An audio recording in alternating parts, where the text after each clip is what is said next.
Bonjour à, bonjour à toutes et à tous. Juste descendre un petit peu. Stéphane, t'es plus grand que moi, donc je descends un petit peu.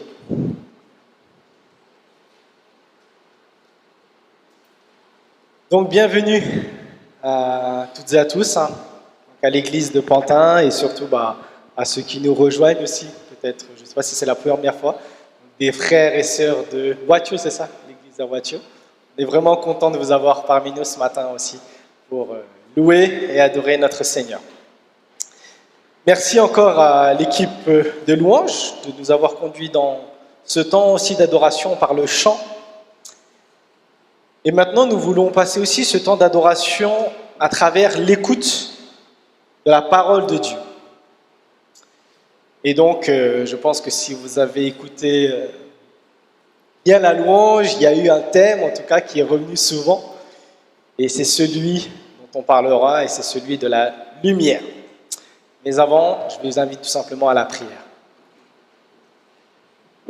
Oui, notre Dieu, notre Père, nous voulons te dire notre reconnaissance, parce que c'est toi qui nous fais le privilège déjà d'être en vie, c'est toi qui maintiens notre existence.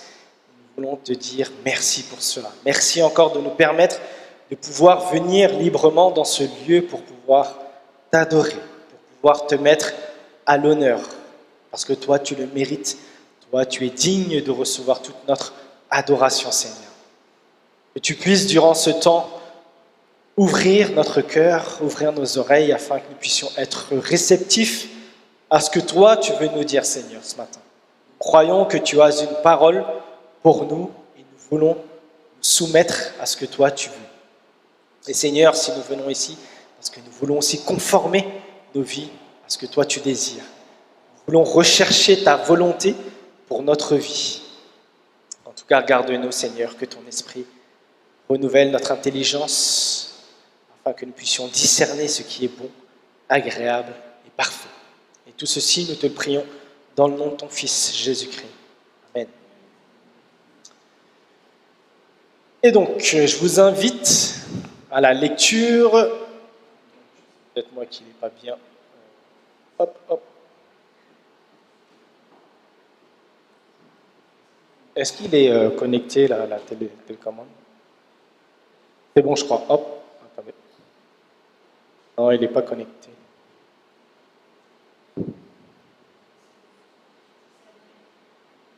Oui, je l'ai mis sur on. Ah, faut peut-être... Attends. Ok, yes, merci les amis. Donc, dans la première épître de Jean,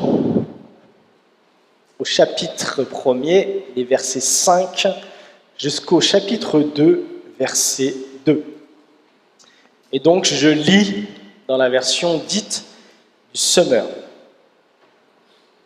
Voici le message que nous avons entendu de Jésus-Christ et que nous vous annonçons.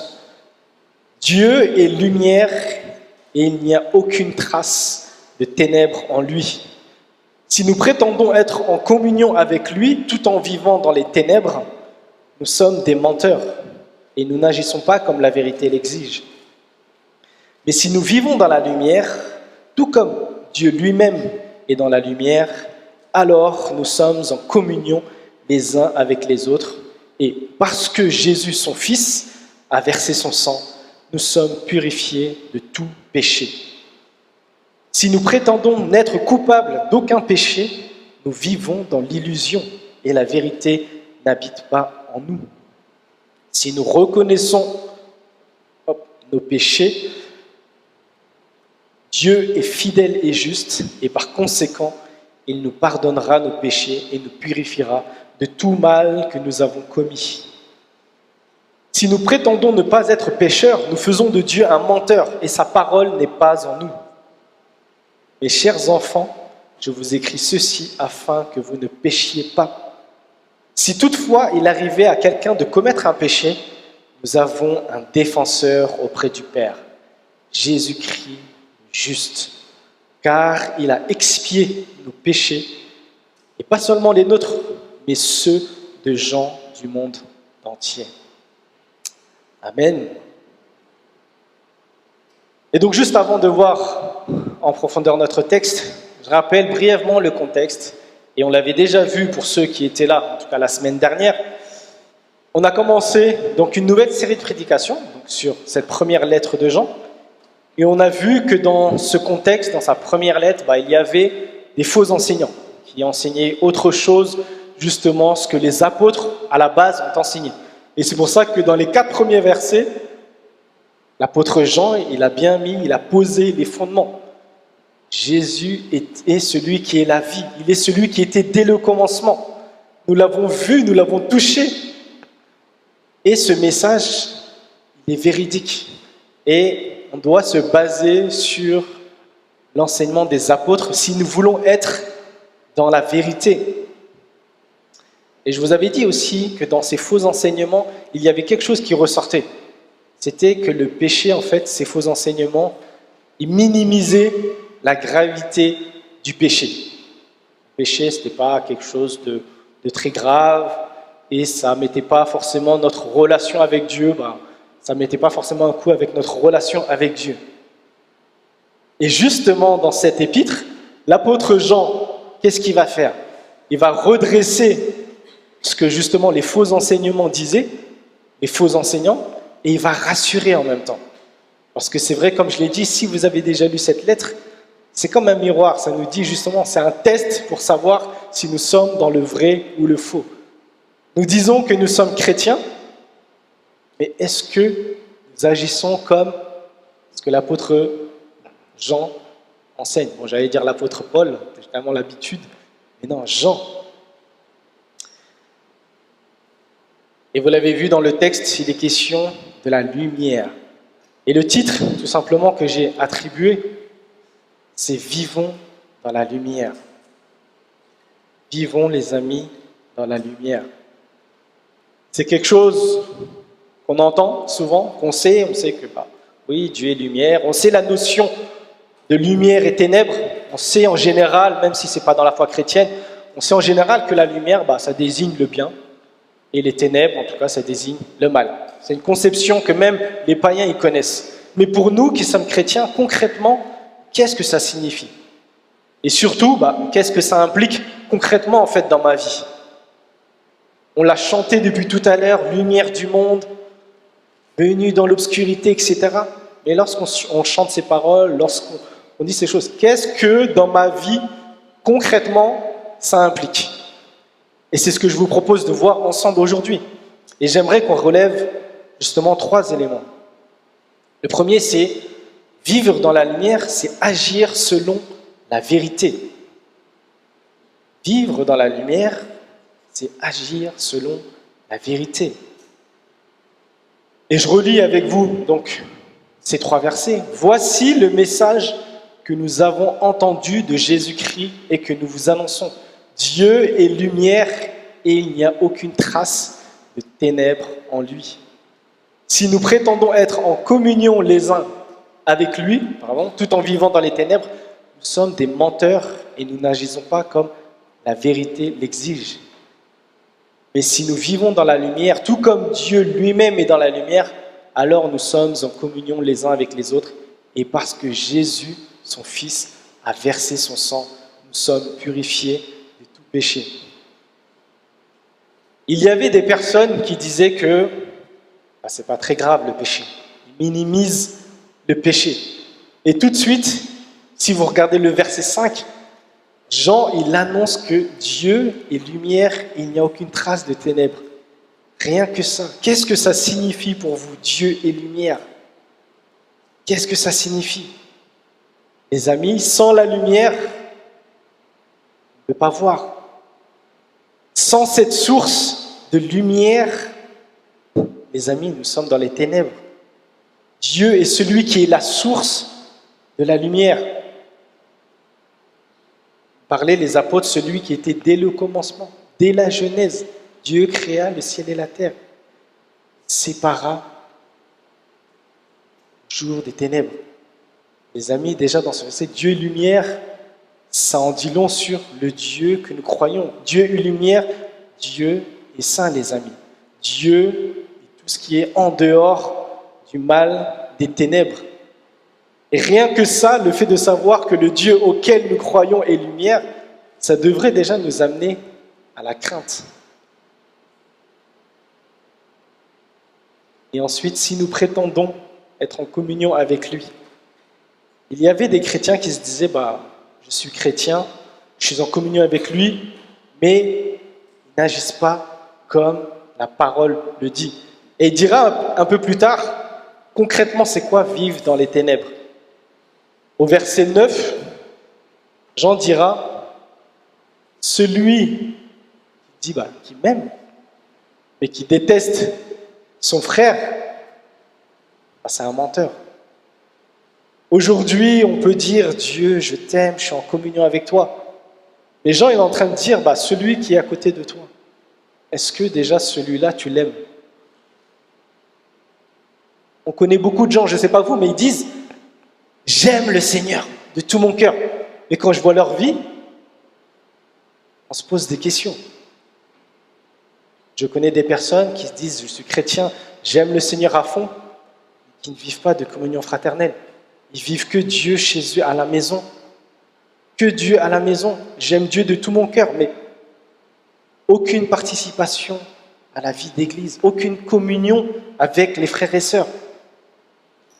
Est-ce que l'apôtre Jean est en train de nous dire, si on vit comme ça, ça fait de nous des menteurs? Est-ce que nous aimons également notre prochain, nos frères et sœurs déjà, avant d'aller chercher loin dans l'église? Je dis que je viens à l'église, j'aime le Seigneur, mais est-ce qu'on prend soin de nos frères et sœurs déjà juste à côté de nous? Parce que si nous n'agissons pas ainsi, c'est pas moi qui le dis, c'est la parole. Ça fait de nous des menteurs, menteuses. Je suis en communion avec Dieu, j'adore le Seigneur. Et Dieu est en train de dire, l'apôtre Jean est en train de dire, mais si ton frère que tu vois là, tu le détestes, tu es un menteur, tu ne veux pas, c'est un chrétien. Et ça fait mal, les paroles de Jean. Comme j'ai dit, c'est comme un miroir, ça nous travaille. Je dis que je suis chrétien, mais comment dans ma vie de tous les jours, je vis? Les amis, Dieu est lumière. Et comme je l'avais rapidement évoqué la semaine dernière, on peut dire à plein de gens qu'on est chrétien. On peut dire au travail qu'on est chrétien, qu'on va à l'église tous les dimanches. Et comme j'ai dit, lorsqu'on se retrouve seul à la maison, est-ce que notre attitude, elle est digne de ce que nous disons, de ce que nous confessons? Chrétien, mais lui là, je peux pas le voir. Et malheureusement, beaucoup de chrétiens vivent ça. Je suis très bien dans ma relation avec le Seigneur, mais les relations, n'oubliez pas ce commandement que le Seigneur a donné. Les 2 plus grands commandements, aime Dieu de tout ton cœur, et n'oublions pas aussi le deuxième que Jésus lui a associé, ton prochain comme toi-même. C'est comme, je l'avais déjà dit à plusieurs, c'est comme les 2 faces d'une même pièce. En fait, on ne peut pas les séparer, ces 2 commandements-là. Et parfois, on met beaucoup l'accent sur j'aime Dieu, j'aime Dieu, j'aime Dieu, mais concrètement, est-ce que nous aimons Dieu? Parce que Dieu, si nous aimons Dieu, ça veut dire que nous devons aimer notre prochain.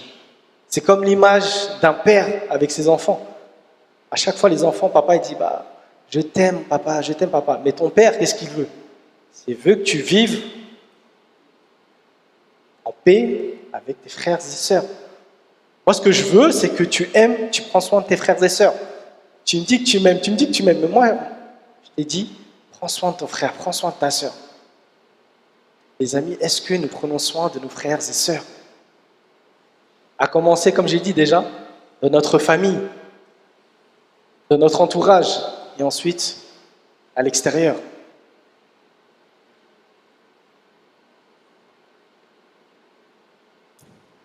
Et si nous sommes dans la lumière, les amis, si nous vivons en communion les uns avec les autres, si nous nous aimons, nous sommes en communion les uns avec les autres.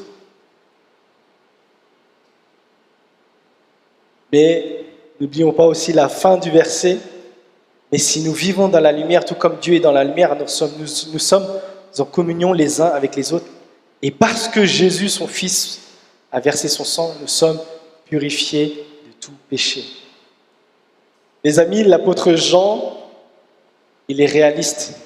Il sait que, oui, c'est difficile aussi de pouvoir aimer pleinement, tout le temps, les gens. Mais il nous dit que Dieu nous purifie de tout péché. Il n'y a pas un petit ou peut-être un grand péché qui peut-être pour nous, on se dit, mais en fait, j'ai tellement péché. Ce péché en moi est tellement grand que je ne sais pas si le Seigneur peut faire quelque chose. Je ne sais pas si vous êtes déjà retrouvé dans cet état où vous vous dites, ce que j'ai commis là, ou ce que je commets peut-être, bah Dieu en fait il ne peut pas me voir, je suis trop sale. Et là, qu'est-ce qu'il nous dit? C'est par le sang de Jésus. On l'a chanté tout à l'heure. Rien que le sang de Jésus. Seulement l'œuvre à la croix peut nous libérer de tout péché, petit comme grand. Et parfois on se dit, bah, quand on pêche juste un tout petit peu, on se dit, bah, c'est pas très grave. Mais Dieu peut nous délivrer de chaque péché. Est-ce que vous diriez, si vous aviez des enfants, peut-être certains non, ah, mais c'est pas très grave si tu voles juste des bonbons. Ah, par contre, si tu voles une PS5, je sais pas, un iPad, on n'aimerait pas que nos enfants, rien que un petit bonbon, c'est le fait de voler, rien que de transgresser la loi.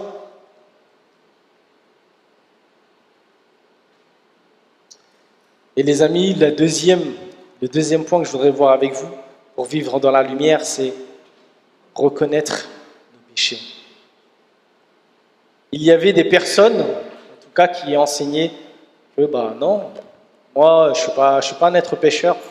Je ne reconnais pas que je pêche. On n'arrive même pas à reconnaître que nous sommes des êtres pécheurs. Vivre dans la lumière, c'est reconnaître qu'on est pécheur. Et comme je l'avais déjà témoigné, depuis mon plus jeune âge, j'ai grandi dans l'église. Et personnellement, je croyais que parce que je suivais mes parents à l'église, parce qu'on m'a attrapé pour jouer à la louange, au piano depuis mon adolescence, moi je croyais que c'était ça, plaire à Dieu. Moi je croyais que c'était ça, j'allais à l'église. Et c'est uniquement quand j'ai participé à un camp de jeunes que j'ai compris en fait que j'étais un être pécheur. Je ne l'avais jamais compris en fait ça, je ne l'avais jamais saisi que j'étais un être pécheur. Et parfois, bah, on a besoin aussi de reconnaître que de nous-mêmes, on ne peut pas s'en sortir. Et ça, c'est quelque chose qui est difficile à accepter en tant qu'être humain, se dire, bah, parce qu'on veut toujours parfois se voir fort. Les amis, nous sommes des êtres pécheurs. La Bible nous dit en Romains 3, tous ont péché et sont privés de la présence glorieuse de Dieu. Et pour ça, on a besoin de reconnaître déjà notre péché. Est-ce que dans votre conversion, quand vous avez pris ce chemin d'engagement de suivre Christ, est-ce qu'il y a eu cette démarche de reconnaître que ce n'est pas par mes propres efforts, ce n'est pas parce que je fais telle ou telle chose, je fais du bien dans ma vie que je vais avoir la vie éternelle. Et parfois, on se trompe, on croit que parce que j'accomplis de bonnes œuvres, c'est ça qui va me permettre d'être sauvé. Mais là, l'apôtre nous rappelle que c'est uniquement grâce à l'œuvre de Christ. Si nous prétendons être coupables d'aucun péché, les amis, nous vivons dans l'illusion et la vérité n'habite pas en nous. Et vraiment, c'est quelque chose d'important à reconnaître ce péché originel. Depuis notre naissance, nous sommes tous touchés par le péché. Et beaucoup aujourd'hui, non, parce que j'ai rien fait de mal. Beaucoup de personnes me disent, mais non, mais monsieur, je suis quelqu'un d'honnête. Je paye mes impôts, je ne vole pas, je parle bien aux gens, je distribue même de la nourriture aux gens, etc. Et la première chose, c'est reconnaissons que ce ne sont pas nos bonnes actions qui feront de nous des enfants de Dieu. Mais c'est uniquement ce que Jésus a accompli à la croix. Et c'est important pour nous d'être clairs là-dessus. Parce que parfois, quand on peut entendre des témoignages, j'aime Dieu, j'aime Dieu. Mais il n'y a même pas cette attitude de dire j'étais tellement sale. Je reconnais ma faiblesse tellement j'étais petit. Mais le Seigneur, dans sa grâce, m'a relevé, m'a aimé. Plus vous allez voir votre état de pécheur, et plus vous allez savourer cette grâce immense que le Seigneur a accomplie. Et parfois, on croit qu'on est des gens bien, parce qu'on fait du bien.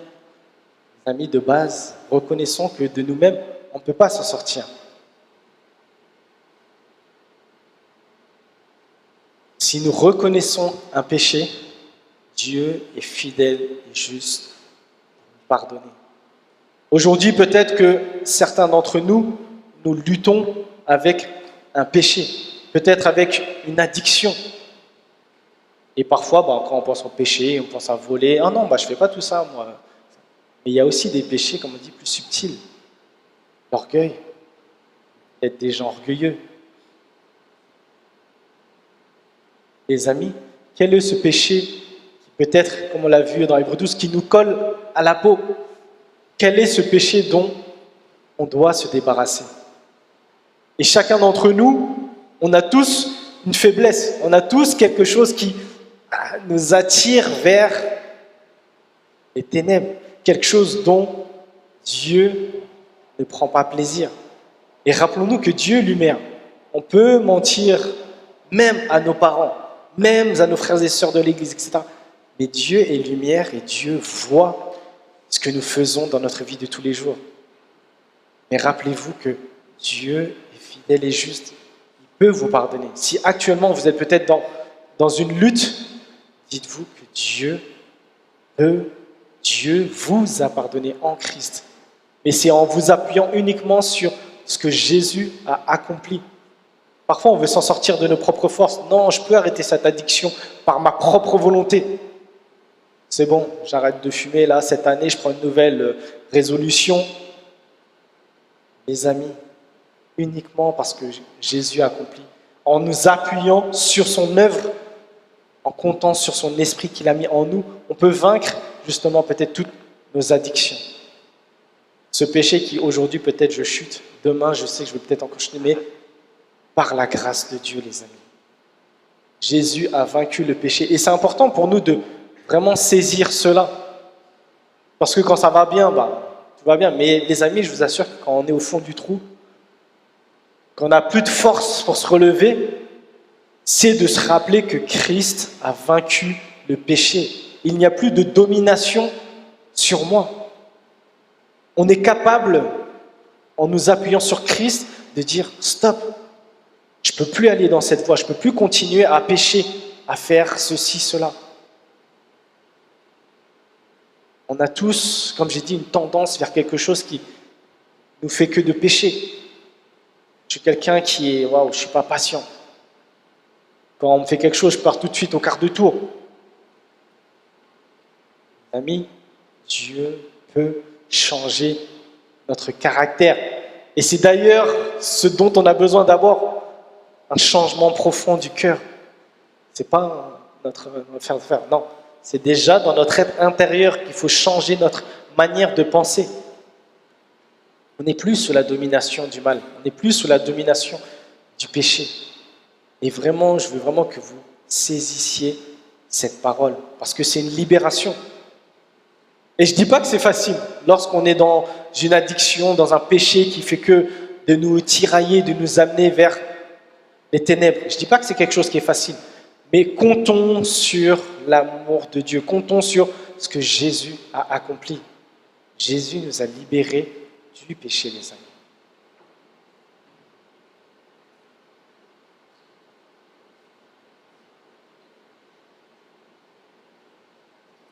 Et les amis, c'est important aussi de reconnaître aussi qu'on pêche. Et c'est important pour nous de nous examiner. Pendant des années, je l'avais déjà exprimé. Moi, j'avais l'habitude, comme je vous avais dit, de demander à quelqu'un chaque année de me télécharger en fait Office, par exemple. Pour moi, en fait, c'est pas un péché. Je l'utilise pour le travail du Seigneur. Je fais mes études, etc. Mais en m'examinant, et surtout à la lumière de la parole, de se laisser sonder, Dieu me montre que c'est payant ce logiciel. Tu dois être honnête. Il y a des choses, en fait, on se dit que c'est normal. En fait, c'est une habitude. On a toujours fait comme ça. Mais que le Seigneur nous sonde. Est-ce que ce que nous faisons est dans la vérité? Et ça, c'est à chacun. je ne vais pas juger, toi, regarde, tu fais ça, toi, regarde, tu fais ça. Chacun, personnellement, on sait parfois ce que nous faisons est mal. Mais on se dit, c'est rien. Ou parfois, on joue sur la grâce de Dieu. Dieu, de toute façon, Seigneur, tu sais, tu vas me pardonner. Et justement, il y avait des personnes qui abusaient de cela, qui abusaient de la grâce de Dieu. De toute façon, Dieu m'a pardonné mes péchés passés, présents et futurs. De toute façon, Dieu, tu vas me pardonner. Mes amis, ce texte, il est là pour nous appeler que vivre dans la lumière, c'est justement ne pas pécher. Et j'aimais bien cette image qu'un pasteur a donnée. Aujourd'hui, grâce à Christ, nous ne sommes plus sous l'esclavage du péché. Et il avait donné cette image justement de l'esclave. Aujourd'hui, si vous dites à un esclave, arrête de te comporter comme un esclave. Si l'esclave, il n'a pas été affranchi, en fait, c'est stupide. Vous dites à un esclave, arrête de te comporter comme un esclave parce qu'il est encore esclave. Mais si vous dites à un esclave qui a été affranchi du péché, vous lui dites, arrête de te comporter comme un esclave. Tu n'es plus un esclave. C'est vrai, il doit se comporter comme un être qui a été libéré. Nous aussi, les amis, nous ne sommes plus sous le poids du péché. Pour celles et ceux qui ont placé leur confiance en Christ, on peut vraiment être libéré du péché. On a été libéré du péché. Et il n'y a plus cette domination sur nous. Et j'ai lu aussi, ça fait quelques temps, mais j'ai découvert ça il n'y a pas non plus très longtemps, il y a peut-être 1 an. Il y a un pasteur qui s'appelle John Owen, je ne sais pas si vous connaissez, et il a écrit un article que je vous partagerai justement sur la mortification du péché. Qu'est-ce que c'est que la mortification du péché? C'est faire mourir le péché en nous. Et parfois, on croit qu'on est bien, dans une phase où on est bien, et on n'est plus vigilant en fait au péché. Et justement, en fait, il nous apprend que tous les jours, faisons attention. Le péché est là et peut vite nous surprendre.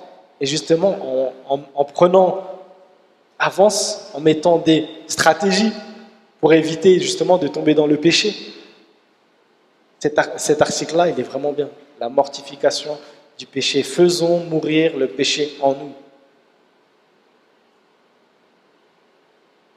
Et les amis, la troisième chose, justement, vivre à la lumière, c'est de regarder à Christ. Regardez à Christ, les amis. On l'a lu tout à l'heure, notre frère me l'a lu dans Jean 8, verset 12.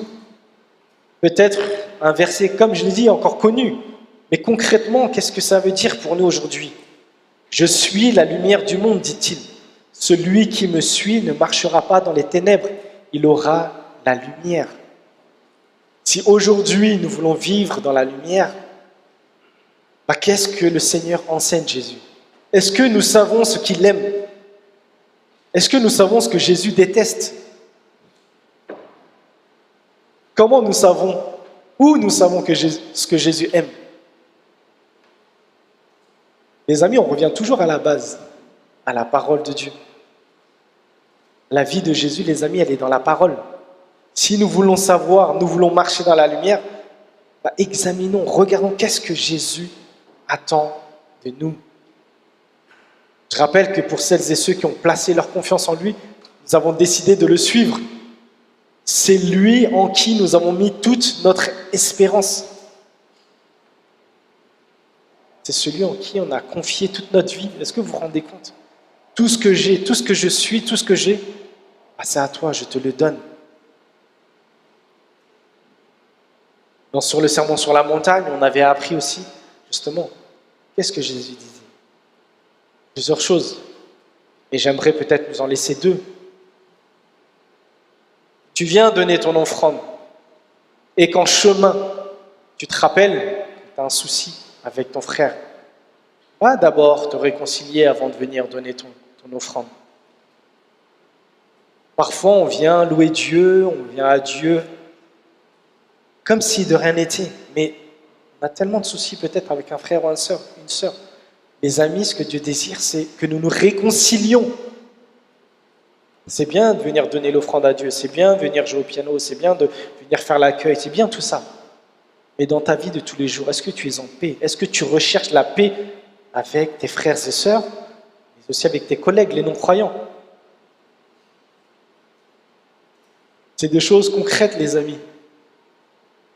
Et la deuxième chose que Jésus aussi nous laisse, c'est un verset pareil, connu, mais combien d'entre nous, et je m'inclus dedans, Matthieu 6, 33, cherchez d'abord le royaume de Dieu et sa justice, et toutes choses vous seront données en plus.